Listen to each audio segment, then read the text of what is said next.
قربان جاؤں مولانا حسین احمد مدنی رحمتullah علیہ فتوا دیا انگریز کی فوج میں بھرتی ہونا حرام ہے.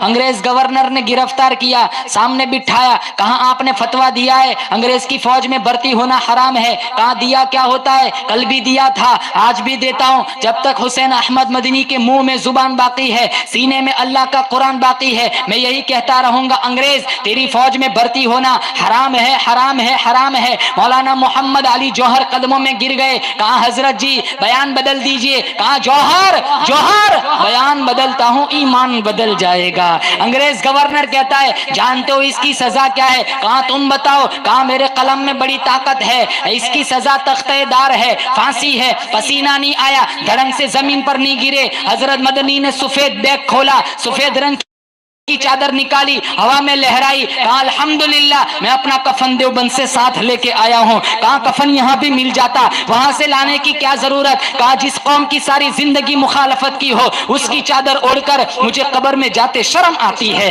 مولانا احمد علی صاحب لاہوری رحمتullah علیہ برف کے دو بلاکوں کے بیچ میں دبایا گیا, بیچا گیا. سخت سردی کا موسم ہے, آپ بے ہوش ہو گئے. انگریز گورنر ایک طرف کھڑا مسکرا رہا ہے. پھر بعد میں انگریز گورنر کہنے لگا برف کی پاٹ ہٹاؤ, برف کی سیل ہٹاؤ, اس کو اٹھاؤ, ایک طرف رکھو. ایک طرف رکھا گیا. تھوڑی دیر کے بعد آنکھیں کھولی. مولانا لاہوری سے انگریز گورنر پوچھتا ہے بتا لاہوری اب تیرا کیا عقیدہ ہے؟ کہاں جسم ٹھنڈا ہو چکا ہے, ایمان پہلے سے بھی زیادہ گرم ہو چکا ہے.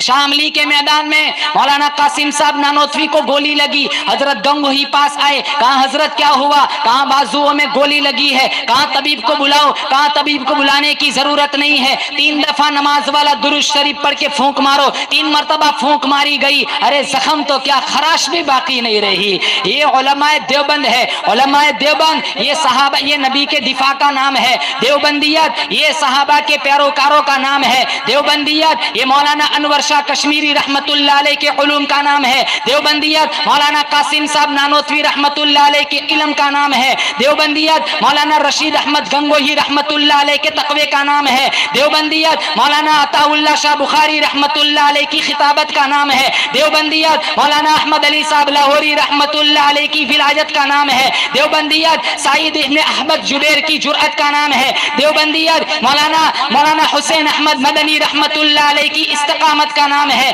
دیوبندیت مولانا ابو حنیفہ رحمتullah علیہ کی فقاہت کا نام ہے. دیوبندیت احمد ابن حنبل کی استقامت کا نام ہے. دیوبندیت مولانا سعید احمد پالنپوری رحمتullah علیہ کی بصیرت کا نام ہے. قربان جاؤں شاہ عطا اللہ شاہ بخاری کے ایمان پر انہوں نے دعویٰ کیا تھا ہمارا نبی آخری نبی ہے. ختم نبوت کا مشن اٹھایا, انگریز گورنر نے گرفتار کیا. منوٹنوں کے حساب سے گلہ پیسنے کے لیے چکیاں دی. جب ساری رات بخاری چکی چلاتا ہوگا, انگریز گورنر کی یہ ذہنیت ہے. ایک دفعہ اس کے ذہن میں یہ بات آئی, چل بخاری کی وزٹ لیتا ہوں. 4 بجے صبح کا وقت ہے. علامہ بخاری, علامہ شاہ عطا اللہ شاہ بخاری کی کوٹھڑی کے پاس آیا. انگریز گورنر کیا دیکھتا ہے, اس کی آنکھیں پھٹی کی پھٹی رہ گئی. عطا اللہ شاہ بخاری رحمتullah علیہ مصلی پر بیٹھ کر قرآن پڑھ رہے, چکی خود بخود چل رہی ہے. انگریز گورنر پوچھتا ہے بخاری میں یہ کیا دیکھ رہا ہوں؟ کہا ظالم تو کیا جانے, میں اس کا کام کرتا ہوں وہ میرا کام کرتا ہے.